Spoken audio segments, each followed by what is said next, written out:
কাছে ইনফরমেশন ছিল যে আমাদের গোপালনগরে এখানে অবৈধভাবে যে ড্রাগস পাচার হচ্ছে। তো অ্যাকর্ডিংলি আমরা অনেকদিন থেকেই এটা চেষ্টা চালিয়ে যাচ্ছি এবং গতকাল রাত্রেবেলা ভোর রাত্রের দিকে আমাদের কাছে একটা ইনফরমেশন আসে যে আমাদের যে সিধাই থানাধীন যে গোপালনগর গ্রাম রয়েছে, সেই গোপালনগর গ্রামের রবীন্দ্রপল্লীতে অমৃত পালের বাড়িতে প্রচুর পরিমাণে নেশার সামগ্রী মজুদ রয়েছে।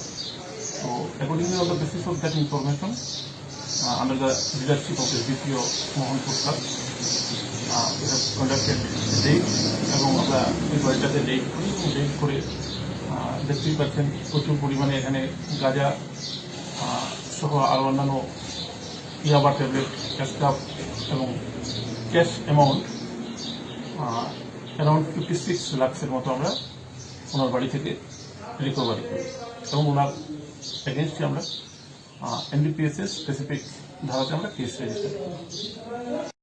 নমস্কার সবাইকে।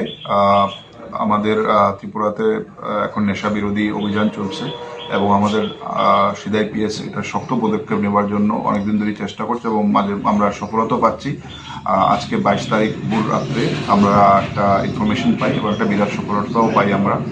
আমরা রবীন্দ্রপল্লী, মোহনপুর রবীন্দ্রপল্লী, গোপালনগরে আমরা একটা সিক্রেট সোর্সে আমরা খবর পাই। অ্যাকর্ডিংলি আমরা একটা বাড়িতে রেড করি এবং ওখান থেকে আমরা অ্যারাউন্ড 30 কিলোস গাঞ্জা, তারপরে ইয়াবা ট্যাবলেটস 800 মতো ইয়াবা ট্যাবলেটস, তারপরে কিছু অ্যাসকাপ বটলস, তারপরে এবং প্রচুর পরিমাণে টাকা অ্যারাউন্ড 56 lakhs আমরা ওইখানে রেড করে আমরা একটা বাড়ি থেকে পাই এবং একজনকে অ্যারেস্টও করি।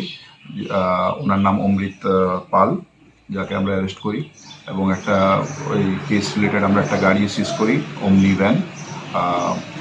এখন অবধি ফার্দার ইনভেস্টিগেশন চলছে এবং ভবিষ্যতে আমাদের সিধাই PS এর নেশা বিরোধী অভিযান খুব শক্ত হবে এবং আমরা এই পদক্ষেপ আমাদের ত্রিপুরাকে নেশামুক্ত করার জন্য আমরা শক্ত পদক্ষেপ নেব। স্যার, গাঁজার পরিমাণটা কত? শুকনো গাঁজা অ্যারাউন্ড 30 কিলোস।